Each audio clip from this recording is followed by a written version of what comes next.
makukulong ka na talaga. Magugulat ka na lang, inaaresto ka na. Pating ka sa kanya. Ang susunod na programa ay rated PG. Ito ay nangangailangan ng patnubay at gabay ng magulang para sa mga batang manonood.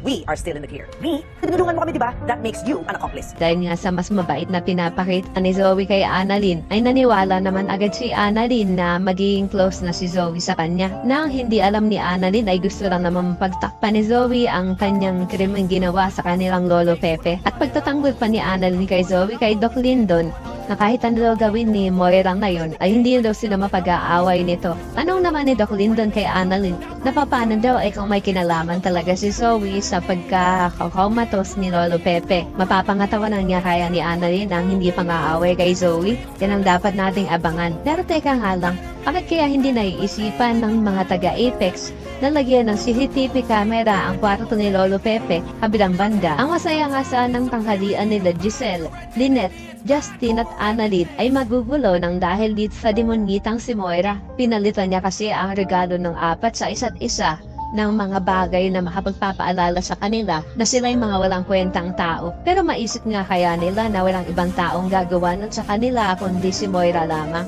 Yan ang dapat nating abangan. Samantala, sa telepono naman ay makikibalita itong si Neroy sa kay Moira kung ano ng status ni Lolo Pepe. Ang magiging sagot naman ni Moira ay comatose pa rin, kaya naman absuelto pa rin daw silang dalawa. Gulat na gulat naman si Nerissa dahil sa biglang pagdamay sa kanya ng kanyang best friend.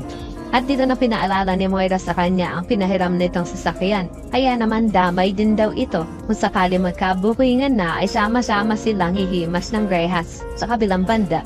Dahil nabuking nga ni Lynette itong si Moira na pumunta sa loob ng kwarto ni Lolo Pepe, nung mapulot nga ni Lynette ang pin ni Moira na nalaglag sa sahig doon sa loob ng kwarto ni Lolo Pepe, ay hindi na rin papayagan ni Robert si Zoe na dalawin ang kanyang lolo. Kaya naman gulat na gulat si Zoe at hindi niya maisip ang dahilan kung bakit pinagbabawalan siya ng kanyang kamamahan. Nakala mo naman talaga'y malinis at wala siyang ginawang masama sa matanda. Kaya naman ko isa ka rin sa mga nag-aabang na magsama-sama na sa kulungan sila Moira, Zoe, Carlos at Nerissa. Ipakilike ang video na ito and don't forget to subscribe. Thanks for watching and see you next time. Bye-bye!